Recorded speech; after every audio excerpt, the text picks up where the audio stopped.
Hello दोस्तों, नमस्कार। मैं आपके अपने YouTube channel Satya math class में स्वागत करता हूं। दोस्तों मैं देखिए लूसेंट हिंदी के ऑब्जेक्टिव टाइप क्वेश्चन करा रहा हूं। देखिए आज हमारा अध्याय कौन सा है? दूसरा, वर्णमाला, अल्फ़ाबेट। तो देखिए हम क्रम से सारे ऑब्जेक्टिव टाइप क्वेश्चनों को करेंगे, सारे परीक्षा में आए हुए हैं। चलो शुरू करते हैं। देखिए पहला क्वेश्चन दे रखा है हमें, भाषा की सबसे छोटी इकाई क्या है? तो क्या होती है भाषा की सबसे छोटी इकाई? भाषा की सबसे छोटी इकाई होती है वर्ण। तो क्या हो जाएगा हमारा इसका डी आंसर। तो भाषा की सबसे छोटी इकाई वर्ण। वर्णमाला किसे कहते हैं? क्वेश्चन नंबर दूसरा है, वर्णमाला किसे कहते हैं? तो वर्णों के व्यवस्थित समूह को क्या कहते हैं? वर्णमाला। तो हमारा कौन सा हो जाएगा? दूसरा, डी आंसर। निम्नलिखित में से कंठ ध्वनियाँ कौन सी हैं? क, ख, य, र, च, ज और ट, ण। तो इसमें से क्या बताना है हमें? कंठ ध्वनियाँ। तो कंठ ध्वनियाँ हमारी कौन सी होती हैं? क और ख। आगे देखिए क्वेश्चन नंबर चौथा है। चौथे में क्या कह रहा है हमारा? स्थान के आधार पर बताइए कि मूर्धन्य व्यंजन कौन से हैं। तो हमें क्या करना है? मूर्धन्य व्यंजन बताने। ग, ख, ज, झ, ड़, ढ, प, फ। इनमें से हमें क्या करना? मूर्धन्य व्यंजन। तो मूर्धन्य व्यंजन हमारे कौन से होते हैं? ड और ढ। आगे देखिए दोस्तों क्वेश्चन नंबर 5वें में क्या कह रहा है हमारा? निम्नलिखित में से अल्प प्राण वर्ण कौन से हैं? अल्प प्राण व्यंजन पूछा है हमें। तो हमारे अल्प प्राण व्यंजन कौन से होते हैं? हमारे होते हैं अल्प प्राण क और ग। इन्हें हम क्या कहते हैं? अल्प प्राण व्यंजन। आगे छठा क्वेश्चन है, निम्नलिखित में से नासिक व्यंजन कौन सा है? हमें नासिक व्यंजन बताना है। स, ड़, ग और ज। तो नासिक व्यंजन हमारा कौन सा होता है? यानी ड़। ये हमारे कौन सा, ये क्या है हमारा? नासिक व्यंजन। इसका ऑप्शन नंबर कौन सा सही है? बी। आगे देखिए सातवां, ए और ए वर्ण क्या कहलाते हैं? तो हमारे क्या कहलाते हैं? नासिक, मूर्धन्य, ओष्ठ, कंठ तालव्य। तो क्या कहलाते हैं हमारे ए और ए? कंठ तालव्य। तो हमारा ऑप्शन कौन सा हो गया इसमें? डी। आगे देखिए दोस्तों, आगे क्या कह रहा है हमारा? 8वां सवाल है। 8वें में क्या पूछा है? हिंदी वर्णमाला में आयोगवाह वर्ण कौन से हैं? आयोगवाह वर्ण ज्ञात करने हमें। तो हमारे आयोगवाह वर्ण कौन कौन से होते हैं? अंग और अंग। तो हमारा कौन सा हो जाएगा? डी। 9वें में पूछा है, निम्नलिखित में से बताइए किस शब्द में द्विज व्यंजन, द्विज यानी क्या है? द्विज व्यंजन के बारे में पूछा है, दो शब्दों का। तो क्या है इसमें? दिल्ली। दिल्ली कैसा व्यंजन है? द्विज। तो हमारा क्या ऑप्शन हो जाएगा? सी। आगे देखिए 10वें में क्या कह रहा है? स, श, स, ह कौन से व्यंजन कहलाते हैं? 11वें का प्रकंपी, स्पर्शी, संघर्षी, स्पर्श संघर्षी। तो हमारे ये क्या कहलाते हैं? संघर्षी। आगे देखिए दोस्तों हमारे कैसे व्यंजन कहलाते हैं? ये संघर्षी। आगे 11वां सवाल है। 11 में हमें क्या कह रहा है? निम्नलिखित में से बताइए कि नवीन विकसित ध्वनियाँ कौन सी हैं? तो नवीन विकसित ध्वनियाँ, तो कौन सा ऑप्शन हो जाएगा हमारा? ए। कौन कौन सी हैं? ख और ग। आगे देखिए 12वें क्वेश्चन में क्या कह रहा है? निम्नलिखित में से कौन सा घोषवर्ण है? तो हमें घोषवर्ण बताना है। तो हमारा घोषवर्ण कौन सा है? म। आगे देखिए क्या कह रहा है? आगे सवाल नंबर हमारा 13वां है। तो 13वें में हमें क्या कहा है? 13वें में कह रहा है कौन सा अमानक वर्ण है? हमें अमानक वर्ण ज्ञात करना है। तो ऑप्शन कौन सा हो जाएगा इसमें? सी। क्या हो गया इसमें? भ। कैसा वर्ण है? अमानक वर्ण।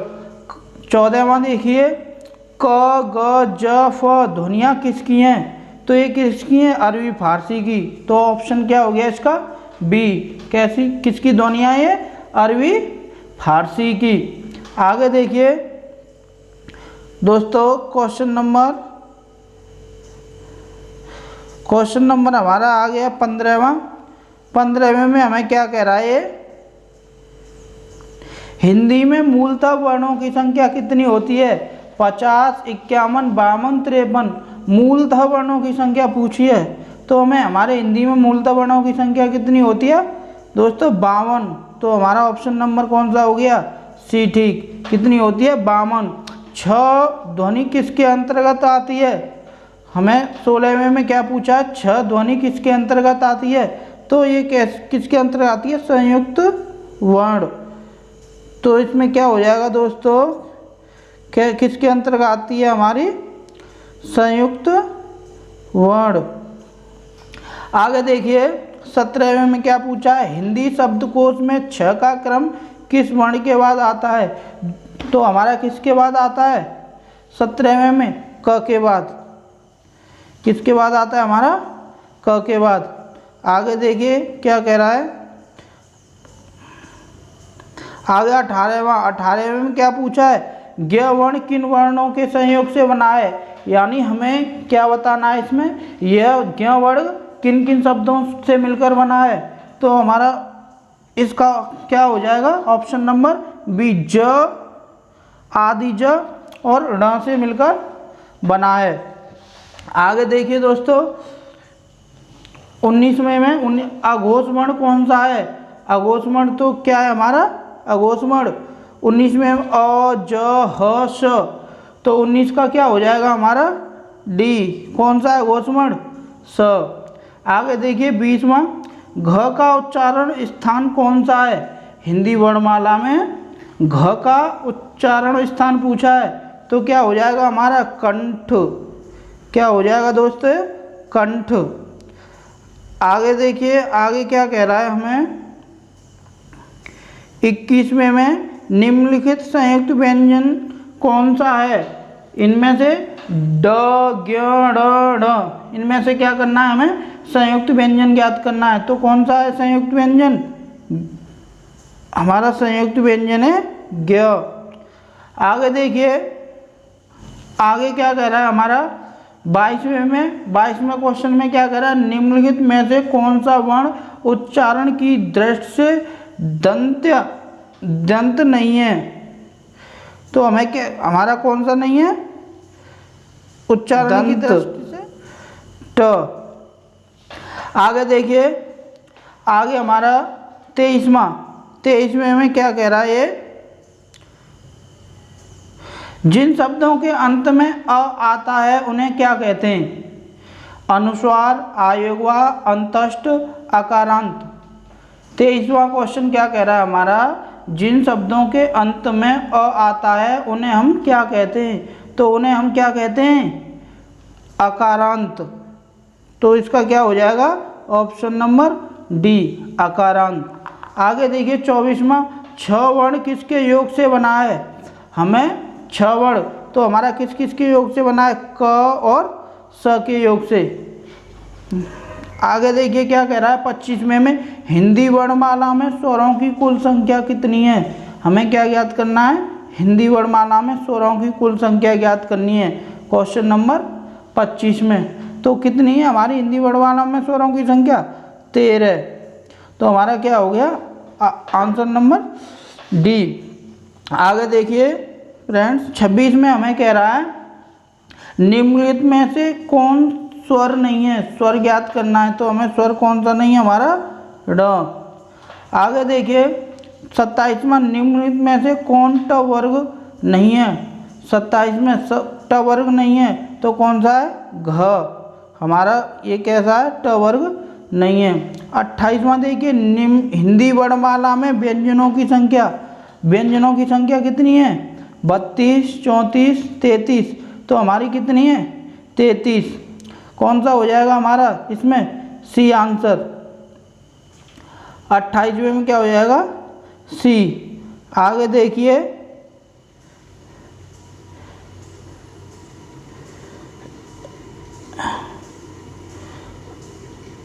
आगे क्या कह रहा है हमें 29वां सवाल है निम्नलिखित में कौन सा पश्च स्वर है। हमें पश्च स्वर के बारे में ज्ञात करना है। तो क्या कौन सा है, आ ई जड़, तो कौन सा है हमारा अ। आगे देखिए तीसवें में क्या कह रहा है, निम्नलिखित में से कौन आयोगवाह है।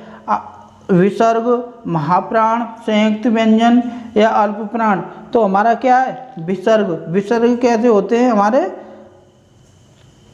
विसर्ग हमारे आयोगवाह। आगे देखिए 31वां, छ ध्वनिया का उच्चारण स्थान है। हमें छ का उच्चारण स्थान के बारे में पूछा है। दंत है या ओष्ठ है या तालव्य है या वर्ष्य है। तो हमें क्या करना है, हमें छ ध्वनि के बारे में बताना है। तो 31वें में क्या हो जाएगा हमारा आंसर सी। कैसी हमारी, तालव्य ध्वनि है। आगे देखिए 32वें में क्या कह रहा है हमारा,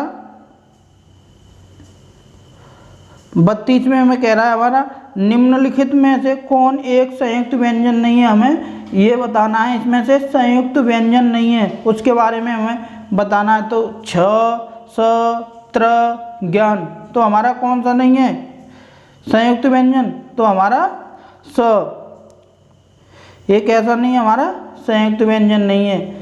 आगे देखिए 33वां तालव्य व्यंजन है। तो तालव्य व्यंजन हमारे कौन से हैं, च, छ, ज और झ। आगे देखिए दोस्तों 34वां सवाल है। 34वें में हमें क्या पूछा है, अनुनासिक का संबंध होता है। अनुनासिक का क्या संबंध के बारे में पूछा है। 34वां है, य, र, ल, व किस वर्ग के व्यंजन है। य, र, ल, व हमारे किस वर्ग के व्यंजन हैं। तो हमें ये बताना है। तो हमारे कैसे हैं, अंतस्थ व्यंजन। कैसे हैं, अंतस्थ व्यंजन। आगे 35वां, अनुनासिक का संबंध होता है केवल नाक से, केवल मुंह से, नाक और मुंह दोनों से, इनमें से कोई नहीं। तो हमारा किससे होता है, नाक और मुंह दोनों से अनुनासिक का संबंध। आगे देखिए 36वें में क्या कह रहा है हमारा, 36वें में कह रहा है अनुनासिक व्यंजन कौन से होते हैं। वर्ग के प्रथमाक्षर, जो हमारी वर्णमाला दी है, वर्ण के प्रथमाक्षर, वर्ग के तृतीयाक्षर, वर्ग के चतुर्थाक्षर या वर्ग के पंचाक्षर। तो हमारे कौन से होते हैं, डी। कौन सा आंसर हो जाएगा इसका, वर्ण के पंचमाक्षर। आगे देखिए 37वें में क्या कहा है हमें, हिंदी वर्णमाला में स्वरों की संख्या। हमें क्या करना है, स्वरों की संख्या ज्ञात करनी है। व्यंजनों की संख्या बताया था 33, स्वरों की संख्या कितनी होती है हमारी, 11। आगे देखिए दोस्तों, कंठोष्ठ ध्वनियों का उदाहरण है और ए, के, त, क, त कौन सा है, 38वें में कंठोष्ठ ध्वनियों का उदाहरण पूछा है। तो हमारा क्या होता है, और क्या होता है दोस्तों, और। तो इसका ऑप्शन नंबर कौन सा हो जाएगा, ए। आगे देखिए क्वेश्चन नंबर 39 में क्या कह रहा है दोस्तों, भाषा निर्माण की इकाइयों का सही अनुक्रम है। जो शब्द, ध्वनि, वाक्य, पद, या शब्द, वाक्य, ध्वनि, पद, या ऑप्शन नंबर सी पद, वाक्य, ध्वनि, शब्द, या ऑप्शन डी ध्वनि, शब्द, पद, वाक्य। तो हमारा कौन सा होगा इसमें सही, 39 का क्या होता है सही हमारा, 39 का होता है ध्वनि, फिर उसके बाद शब्द, फिर उसके बाद पद, फिर उसके बाद क्या बनता है, वाक्य। तो इसका क्या हो जाएगा, डी आंसर। आगे देखिए दोस्तों 40 में हमारा क्या कह रहा है, 40 में कह रहा है निम्नलिखित में से उच्चारण स्थान के आधार पर कंठ से लेकर मुख विवरण में उच्चारित व्यंजन ध्वनियों का सही अनुक्रम है। तो सही अनुक्रम के बारे में पूछा है इसमें, तो कौन सा होता है, तो हमारा ऑप्शन नंबर सी कंठ, तालव्य, वर्ष, दंत, ओष्ठ। आगे 41वां है, 41वें में क्या कह रहा है हमें, 41 में कह रहा है प्रयत्न के आधार पर ल किस प्रकार की ध्वनियाँ हैं। तो हमारी किस प्रकार की ध्वनियाँ हैं, हमारी पार्श्विक ध्वनियाँ हैं। ओके, थैंक यू दोस्तों। अगर आपको वीडियो पसंद आए तो चैनल को लाइक करें, शेयर करें और सब्सक्राइब करना ना भूलें। ओके, धन्यवाद।